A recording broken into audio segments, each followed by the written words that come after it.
and welcome to another edition of the Time Flies podcast. I am your host, Dariel, and once again, I got my guy. You guys know him by now. We got my boy Mike. Mr. Pruno. Mr. Pruno. What's good, boy? How you doing? Chilling? Chilling. All good? When you talk more shit. Talk more Act shit. like we know something about something. Facts. But today's episode, we're still sticking with the GOAT. The genius. The genius. We're still sticking with our main man. We're talking about Kanye Twitter. And of course, we're talking about the Netflix documentary, Genius, episode 1. Yes, sir. So, Mike, with this episode, just give me your thoughts, your takes, just off of episode 1, the first thing that you think about, anywhere you want to go, bro. The first thing I think about is, damn, it's a long road to greatness. Because, I mean, the inspiration you can draw, regardless of what you're doing with your life, the inspiration you can draw from this doc is insane. To see where he came from in those Rockefeller offices, knowing now with, the beauty of retrospect and hindsight, knowing what he became, inspiration is really just like the subplot to at least this first episode. That episode is, first of all, the documentary, the feeling that the documentary gives you based off of episode 1, it's like, obviously we've been talking about it offline ever since it premiered last week, but like, you're getting these glimpses of stuff that we've heard for years, and I'm quoting you right now. When we were talking about this prior, you said, but you're getting the visuals for it. And it's something different when you're seeing it for yourself for the first time. Right. You're seeing him getting played at the Rockefeller office. Oh my God. You're seeing everybody not believe in him. You're seeing him being annoying with just playing his music over and over and just trying to beat you over the head that he's supposed to be somebody. Right. You're seeing it in kind of real time. Yeah. And it's just like, man. But you know what's funny, what I drew from that? If like anyone in that Rockefeller office was very familiar with the Kanye we got during like the Yeezus era when he's fighting with the fashion industry. Mm-hmm. It's the same thing. Like whenever he's feeling challenged by an industry who doesn't see the vision the way that he sees it, he goes into this drive mode. Damn, so anyone from that, whether it was like Shaka, I'm sure nobody was surprised to see Kanye in that state when he was trying to break through in the fashion world. Well, so this first episode premiered about a week ago as we're recording this, and social media, a lot of the things that I've been seeing online and a lot of the things that I've been hearing on other podcasts, people are saying that like that was a routine thing, that he was going to the offices consistently and just doing what you saw in that first episode, just playing his music, rapping his ass off in front of Shaka, and she just giving him the notes, no emotion, just like. I read something. Are you familiar with Wayno? Wayno, he's like... Bro, why you keep disrespecting me, dog? Come on, dog. You keep disrespecting me, my boy. Now I'm fucking with you. Yeah. Everyday struggle, fucking... Right. So he's been in the music industry for some years. He was an intern at Rockefeller at that time. So he said, you're seeing like the faces on these people because that's the 10th time Kanye's ran up in the office with the all falls down trying to make them see what he sees. So it's like... He's in that shot for like a split second. Right. Yeah. And of course, in like I said, in hindsight, it's like, how don't you see it? But imagine at that time, if a Kanye West-esque artist comes in and is badgering you over the head with, look, don't you understand? Yeah. And you're at that moment, you're fresh off of, I don't know, the Black Album is probably being produced at that time. Like, your focus is elsewhere. There's a Beanie Siegel album that has to get done. Right. So they're probably like, come on, man. This guy, like, and, listen, history kind of laughed in those people's faces, but in the moment, it's easy to understand how the office was like, come on, man. And it's like that classic thing. Whenever someone putting so much energy into it, the consensus is probably like, you can tell that he's trying really hard, so like we're not gonna really give him attention. Exactly. We're gonna let him know that we're here, but we're not gonna put all of our attention on it. Right. And it's like I'm with you. Like in the moment, I understand. Like I don't want to say he was a nobody, but he was less important than like the Jays, the Bees. Right, at that point. So that's why they weren't giving attention. But at that point, he was just a producer. He was a hot producer. People cared on that level, but they didn't care, you know. So, and my thing was, one thing that I didn't like I could understand the eye rolls in the office, but there was like an overall energy where guys would talk to him like the ball boy. Like when we spoke over text, like there's one dude, I'm not sure who, I kind of recognize the face, but you hear him like, yo, get me my beats, man. And it's like, he's talking to him like, yo, get me my shit. Like, he was like, leaving the Rockefeller office when that guy said that. Like he was sending him to the store for something. So it was like, that's demeaning regardless of where you're at in your career. So there was like moments where he was just getting played. And I'm like, and you know, to transition a little bit, you see the few people that did believe in him. Like we spoke about.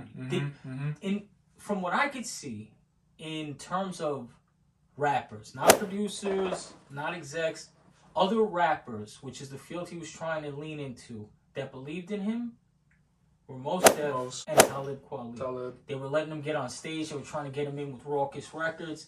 Yeah. Like they really looked, and I gained actually another level of, you already know how I feel about the Mos Def and everything, but I gained another level of respect because guys like that, especially at Mos Def, who are really in tune with, you know, the artistic value and everything, they caught it. They got it early. You see him rapping the two words like free, so, and they're, you know, 2 words, Chi-Town, Southside, worldwide, rep that till I fucking die.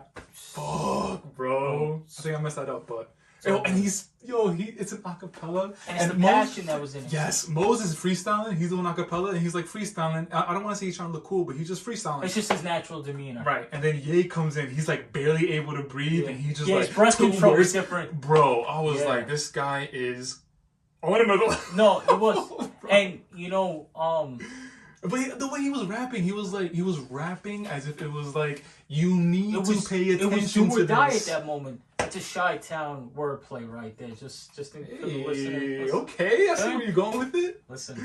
No, it was that was nice to see, even though like your host said here, we've been speaking about this offline for a week. That also made me tight at Kanye because of how he turned on Talib on Drink Champs.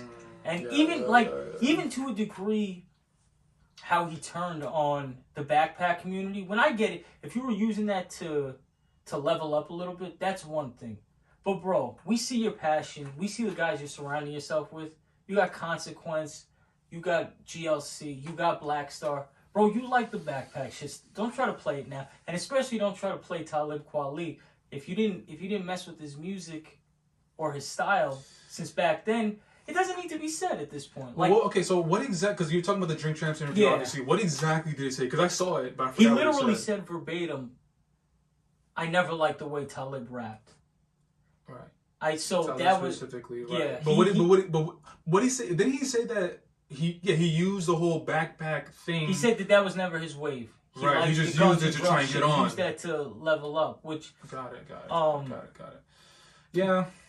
But it was the backpack community that got behind him first. And 100%. He made it interesting by adding the glossy Rockefeller elements, which to his credit, he merged the two worlds, and it was very interesting. It's so interesting you say that because rewatching it, the first episode, there was the A&R of Raucous. I don't remember his name. Yeah. But the A&R of Raucous is a specific scene where he's like, they're outside on the street, and the A&R of Raucous, he's talking to Kanye, and he's like, yo, I want to sign you real bad, but I gotta talk to my bosses. But he was telling Kanye the reason why I want to sign you is because you have an element of backpack, you have an element of real hip hop, but you also got an element of like the real dudes are going to be messing with you. Right. So what you're saying right now is verbatim what that guy, the A&R of Raucous, what he was like, he was telling Kanye why he likes him, and you're spot on. Like, he had all these different elements to him, and he wasn't just a street dude. He wasn't just a backpacker. Right. The Rockefeller element, he was able to sprinkle in everything all together. And and who knows the politics of why maybe a Raucous didn't go from... You don't know if people from Rockefeller Def Jam were pushing the button like, yo, don't touch this guy. He's ours. Because, you know, they reference a point where, even though I wasn't there to know anything like that, but there's a point where the narrator, Cootie, Yeah. he states, I wanted to follow Kanye to New York. I mean, yo, Cootie, I'm not making fun of you, dog. footage, It's just, you got a very succinct voice, that's why. But so go ahead, my bad. there was a point where he's narrating and Dame Dash has his arm around Kanye, and Kanye's like, "Yo, this is our guy. We're gonna sign him." Oh yeah. And Cootie said that there was probably no deal on the table. They just wanted to keep him in place, kind of, to produce for the artist. Or the artist. So you don't know if maybe they were letting these guys know. You know Rockefeller at that point they had some muscle where it's like, yo, lay off. Like you want to sign, but relax. It's funny. It's so funny that you bring up that scene because Dame Dash in that scene particularly, he looks.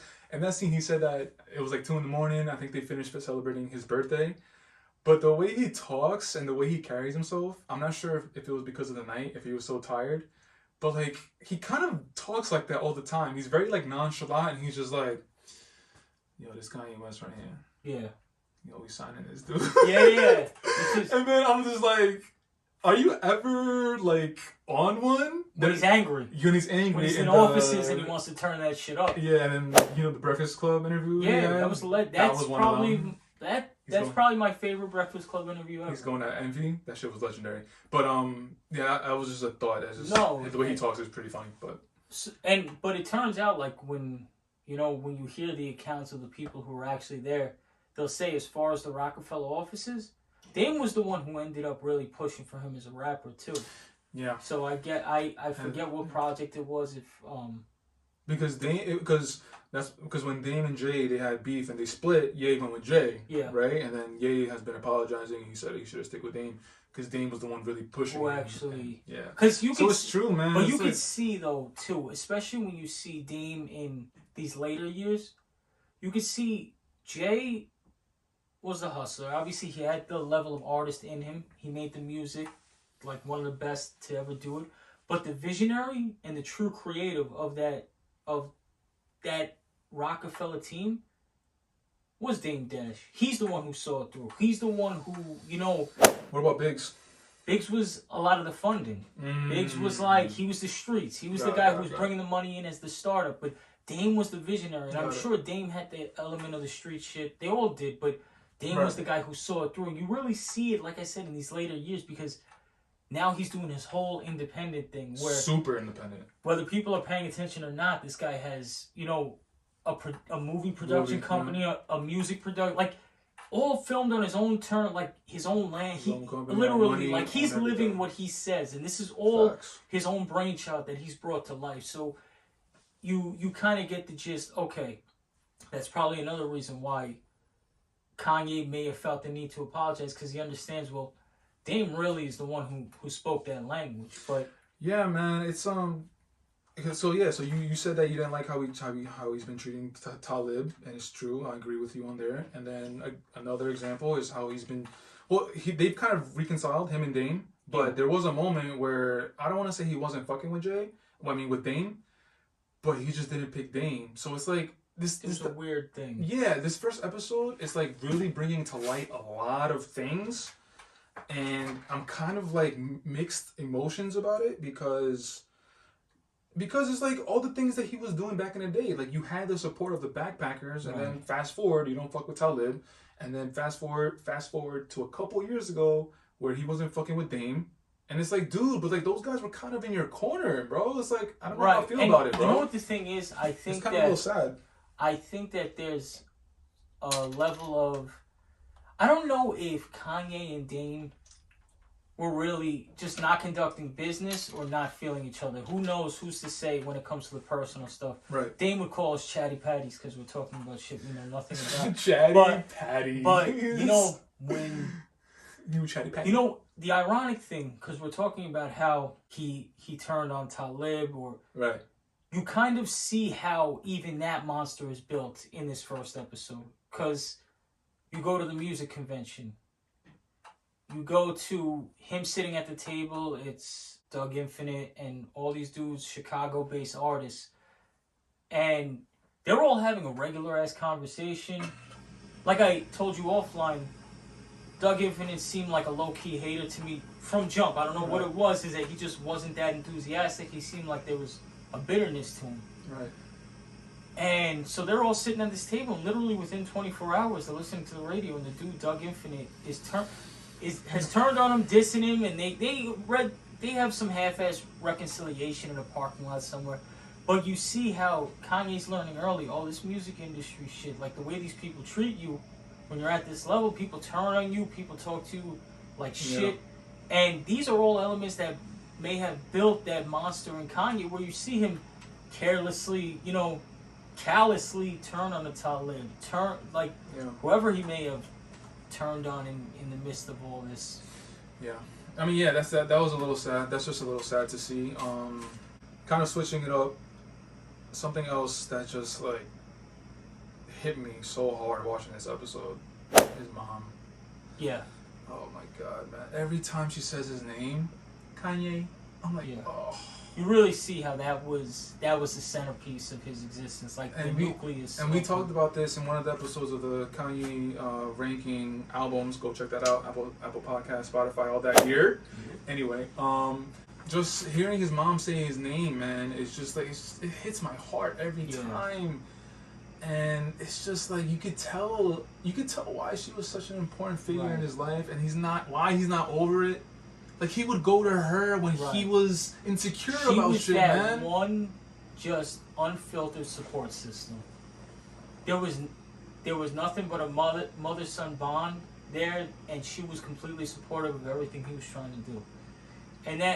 Bro, that shit hits me so hard, dog. It hits you so hard because you see the trials and tribulations he's been going through since his mom passed away, the 808s era. Basically, ever since the 808s era. Yeah. Everything, man, has been like so... He's been fighting through a lot, man. Right, and Cootie says that too, that you see that as soon as you get there. Like, there's a different... The voice of reason? Like, he's so... No, it is sad, and I think that's like a point for a lot of people in this doc to see that. And it was so, like, intimate. They were sitting in the house, like they were just talking about his first rap, his first and then how did Jay-Z record in the studio? Literally, bro, you read my mind. Him telling her how Jay-Z records, his reaction to when Jay came up with the ad-lib during the Izzo song. Bro, man, it's just like, it hurts, bro. Yeah. It hurts because you see, I'm sorry I'm reiterating myself, but you see what he's been through since. And it's not like some like... No, definitely gives another layer of understanding. He's been through some real dark shit ever since he passed, and you understand why he hasn't been over it. And his fucking, the Donda album, Donda 2, which we're still thinking yet, but it's gonna come out, but yeah, man, that would really hurt. And then the specific scene where she's telling him about the quote, about the giant. Yeah. That was big. It's so... The quote was, and we may need to do some... When the giant looks in the mirror, he sees nothing. When everybody looks at the giant, everybody sees a giant. When the giant looks at himself in the mirror, what does the giant see? Nothing. So... And then he looks at her, and there's like no talking for a couple seconds. He's just like... Right. And because she's speaking to him and putting it mildly, like, keep the arrogance in check, stay humble, stay grounded. And that's the other thing, the other jewel she gave him. You could be on the ground and in the air at the same time. She had bars. That's where Kanye gets his skill from. She really had bars. And so her main message to Kanye in that excerpt was, you're on the way up, but stay down here with us. And that's kind of the voice that Kanye needed since. You're up, but stay down here too. Don't forget, so you can't help but imagine what it would have been like if his mother was with him through this whole journey. Yeah. And then you also got the scene where they go back to his old house. Yeah. That was cool. It wasn't as sad, but it was cool to see. She was there, and then he's just talking to his mom about like, damn, I really had a bedroom in here. It was so small. And he was talking about the dog, his dog Genius. That was pretty dope. Man, this first episode just gets you in your feels, bro. Gets you in your feels. It puts you in a lot of different places. You could feel sad, inspired. Yeah, I kind of want to go back to just like how we were talking about. We heard all the stories, but now we're seeing it in somewhat of real time. And then, dude, listen to the people that we get to see. We get to see Mos Def. We get to see Scarface. We get to see Rhymefest. Whoa, we get to see Scarface. Jay. We get to see Damon Dash. We get to see Memphis Bleak. We get to see, bro, I don't know if I said Talib Kweli yet. Bro, I just named all these fucking rappers, and we get to see them right before they really find out that Kanye is Kanye. And the way they interact with each other, the way he's trying to get Scarface on his Jesus Walks, on his lap, on his family business. And those are fucking beautiful moments, dog. Like, yo, you know what's so crazy? Hit me. And because that, honestly, like one of the more potent, I guess, visual clips we got from me in this doc was the Scarface scene. Because how we played him? A little bit, but like he still, at the end of the day, he still came down to the studio to see what Kanye had going on and shit. And he bigged them up, saying that the tracks are dope. So, and gave him that encouragement. But you know, Kanye was asking Face to do the hook on Jesus Walks, right? And when you think about that in your head and you play it over in your head, you say, "This motherfucker Kanye, he." Think of Scarface on that hook. You hear Face's voice, you're like, oh, okay. I mean, listen, I wouldn't have mind getting a verse from him on Family Business. He probably would have. We're talking about one of the greatest rappers, in my opinion, to ever do it. So it's just, yeah, he ended up never coming back to the studio for him. But he did give him some encouragement, and Kanye was cool with that, as you can tell. Kanye took that and ran with it. And I mean, you can't fault the man if he didn't see the vision with Ye, but to think of Jesus Walks chorus with Face's voice on the hook, like, man, that's just that was dope for me to see. Yeah. Like, I love that type of shit. That's to see what could have happened. Just to see, like you were saying about the interaction between the artists before Ye got there, like, you know, and Face is so dope, bro. It's like fucking dude. You know what it's like? It's like fucking.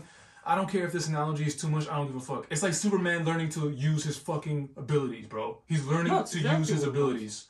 He's learning to use his flying. He's learning to use his heat vision, his ice breath, his speed. He's learning to use all these fucking abilities, bro. Right. And you're seeing it in kind of real time. He does comic book references too. Big facts, bro. So, Jadakiss, holla at me. Pause.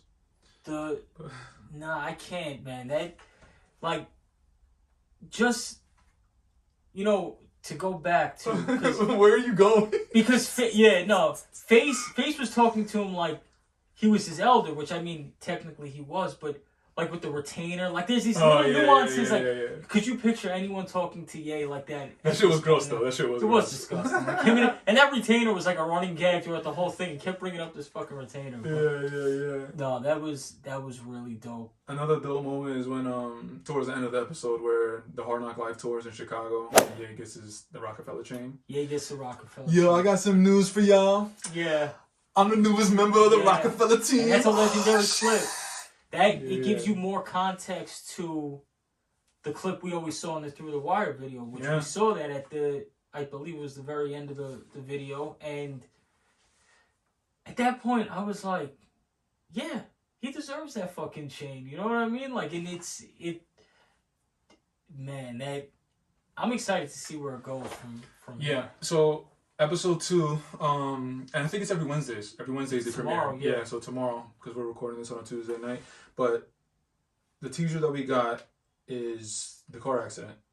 He's going to get in the car accident. Which I was waiting for. I knew they weren't going to cover that in the first episode. I kind of thought they were, but... I didn't... Nah, I knew they weren't... I had a feeling the way they were going to sequence it was like... They were going to end off right on the fact where Rockefeller takes them up. Because I knew the sequence of events in terms of the car accident to the deal. Like, he literally gets in that accident right after he finally gets the fucking deal. I mean, you talk about, like, the realest of underdog stories here. Like, you could really write a movie on this shit. Honestly, it's going to happen. It's going to happen. Because, first of all, Ye has the money to do it. Yeah. So, it's true, man. It's like he's fighting his way up. First, he has to fight for respect for a producer. He gets that. Then he has to fight respect for a rapper. He finally gets it. Then he has to fight for a deal. He finally gets it. And then a car crash. Then he has to come back from the car crash. It's like... He's been fighting this whole time. Because he keeps trying to, keep going up and breaking layers, like, so to speak, where he's trying, once he gets to a certain point in music, he wants to do this over here, wants to do that. And that's that creative drive in him that people love him and hate him for, but he pushes everything forward like that. So in an interview that he did with Zane Lowe, I think it was when he was promoting Jesus, number 6 on the Time Flies podcast ranking of Kanye albums. But anyway, on the interview that he was doing with Zane Lowe, he was talking about how growing up, his mom always told him that whatever you want to do, you can do. Anything you want to do, you can do. And people have been brought up and they haven't really gotten the encouragement of like, oh, you want to do that? Yeah, go ahead, you can do it. Like people, they didn't really get the encouragement. It's like, oh, you want to do that? Okay, cool. But it's not really like, yes, you can do it if you put your mind to it. Right. And it makes sense. It makes sense why the way he is, why the way he thinks, man. And one thing that really bothers me is like when I do talk about Ye with other people, the first thing that they say is he's crazy, or it's just like, he's too much. And I feel like that's such a lazy, I feel like that's such a lazy / surface level take on him. Yeah. Because, dude, it makes sense, bro. It makes sense why he is the way he is. His mom, the influence his mom has had on him, and just like the way he's always been. He's always been someone that's always pushing, and never settling. So if you're never gonna settle, you're always gonna try and push forward. And with that, what brings with that is a lot of naysayers, haters, a lot of controversy, eccentric behavior. So it makes sense why he is the way he is. Right. And I really he's had to go through so much bullshit. It really bothers me when people say he's crazy or he's just too much. I'm like, yo, that's not really it. One quote that stuck with me, to your point about people kind of just telling him, oh, he's crazy, he's too much. There's a quote that always stuck with me, and it was Dave Chappelle's episode of Inside the Actors Studio, I believe the show was called, in the early 2000s. It was a run for a long time, but he said crazy is the most dismissive thing you could call someone, because it's completely negating anything else going on or what they may have to say. And you're just like, he's crazy, and that is like, that's the baseline to Kanye's whole career. It's like, if you don't understand what he's trying to do, it's just, oh no, he's crazy, he's annoying. But people who really, really see it through, like people who love, whether it's music, whether it's clothes, like fashion, we see when we appreciate, even in moments we don't agree with everything Kanye does. Facts. But there's a method to his madness every time. Yo, man, and we should also talk about that during the same time during the time that we're recording this podcast, he dropped Donda 2, supposedly. But the way that Donda 2 is being premiered is on a stem player, and who owns the stem player? Kanye. How is the only way you can buy it? From Kanye, from the website. Brilliant marketing. But it's marketing, but at the same time, it's like he's legit changing shit. Like, I don't think people are really thinking about it. Like he's at a point in his life where any little thought he has, he can actually implement it. Because he's got the financial backing to do so. Unfortunately, yes, money does play a factor in this world, and when you do have a good financial backing, you can do almost anything you want. And he's at the position he can do it right now. But what I'm saying is, he's not relying on the Apples, the Spotify, the Tidal. He doesn't need to. So he's gonna be making money on this. He's gonna be making money off the stems. He's gonna be making money off of the streams. He's gonna be making money off of. Dude, there's countless things that he's making money off of, and he's changing shit the way things are working. My bad, go ahead. No. Beyond the money, with someone like Kanye, we can't act like at this point money isn't part of the motivation. But he's also doing this shit to experiment, and once again, see how he could push things forward. Mm-hmm. So this is, like I told you offline, this is very interesting. I don't know if I'm ready to jump out the window with it, or what would jump out the window look like? What does that look like to you? Like, go support it and say, yeah, he's doing the right thing here. But right. I mean, listen, he wants to go rogue, go independent of all the DSPs. I respect it. Right. I'm still gonna find a rip of it on Reddit to see how the album is, because I'm not spending $200 on a stem player until I know the quality of the album. Yo, we don't have any type money, bro. We still struggling over here, doggy. That's a bill. Kids to feed. But yeah, man, it's just I'm very interested to see where he takes as far as him pushing the culture forward. I'm very interested to see where that goes from here because shit is very, very interesting. But as far as the documentary, man, it's just like I knew it was gonna be good, but I just didn't know that we were gonna get all these. It's like the details. Yeah, and that's what it is because, like I was saying, after The Last Dance, it set the bar for documentaries at almost like an untouchable level. So anything that I've seen since has never lived up to the hype for me. So I saw, okay, there's a Kanye doc coming. Right. Okay. Right. And then I see it, and I see like it's situated almost the same way, where it's all real life footage of what's going on in that moment. The same way with The Last Dance, they filmed all those seasons, all the practices. So it's the same concept. It's just in relation to one of the greatest artists of our times, and it lived. At least episode 1 has lived up to the hype. Big facts. So that's such a good question. If anybody's able to ask Cootie if The Last Dance had any influence on the way when he was editing this documentary together, I would love to know if he was like, yeah, we watched Last Dance like a lot. I would assume that it probably played a part, but he also said that his initial inspiration for it was Hoop Dreams. Was it? Yeah, that's what he said. He said, inspired by Hoop Dreams, I saw, Kanye's greatness, and I wanted to film this journey. Don't get me started on Hoop Dreams, bro. So that documentary. But it makes sense. You see the lineage, right? Like you see it. So. Damn it, yo, that's so crazy, bro. I was just like watching. Now I wasn't watching Hoop Dreams, but I went into a YouTube wormhole the other day about Hoop Dreams. Yeah. About like interviews about Arthur Agee, William Gates. Yo, it's kind of weird how like you bring up shit and it's like I was either thinking it, I actually was doing something around it. It's kind of weird. But anyway, yeah, man.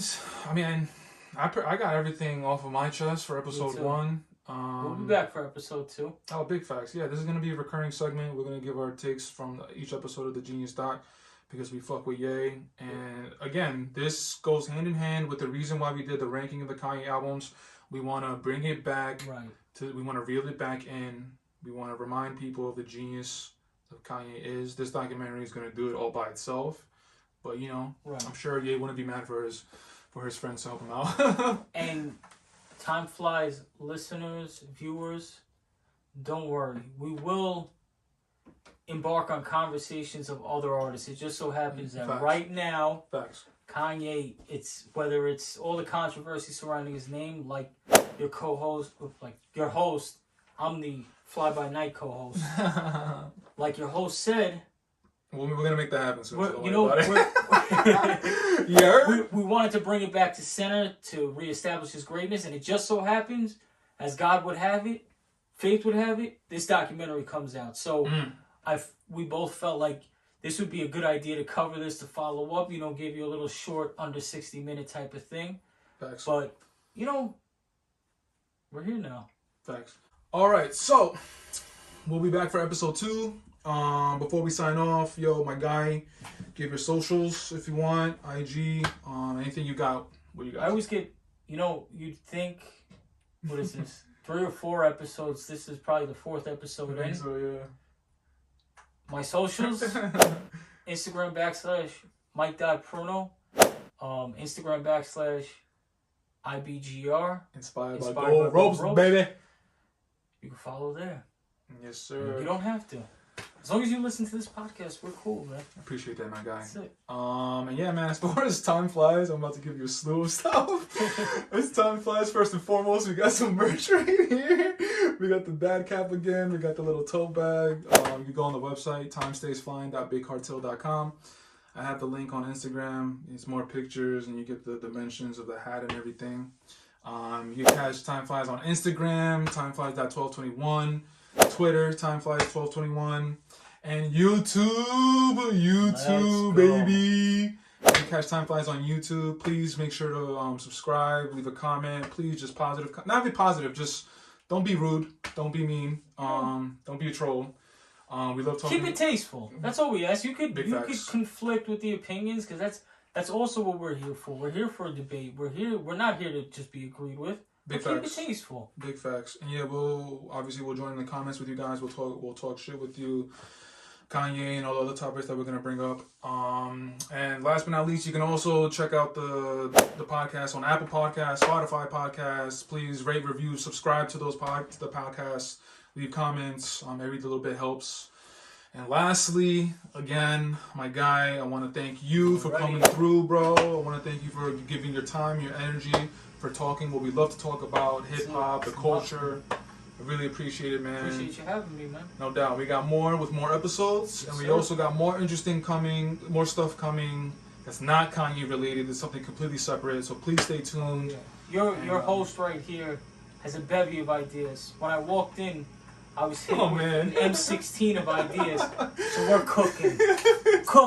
Literally hit him, so I hit him over the head with it, just like, we should do this, like, we should do this, we should do this. It's the last scene of Scarface, but I loved it. With the, how you like that? Huh? Bang. How you like that?